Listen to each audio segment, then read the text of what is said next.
আজকে তুমি কি দিয়ে ভাত খাবে? কি আজকে জুজু করিনি গো। একটু ডাল দিয়ে ভাত খেয়ে নেবে? কেন? আজকে একটু ডাল দিয়ে ভাত খেয়ে নাও না গো। কেন? আজকে জুজু করিনি, জুজু নেই ফ্রিজে। তুমি তাহলে কি দিয়ে ভাত খাবে? হ্যাঁ, পটল। তোমাকে পটল খেতে ভালো লাগে? না, তোমার জন্য জুজু করেছি জুজু। এবার খুশি হয়েছ? আচ্ছা, ডাল দিয়ে বলো। ডাল, আলু, পেঁপে, গাজর, আর কি দিয়েছি?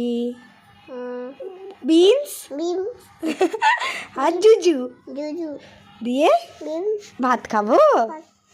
ওকে, টাটা।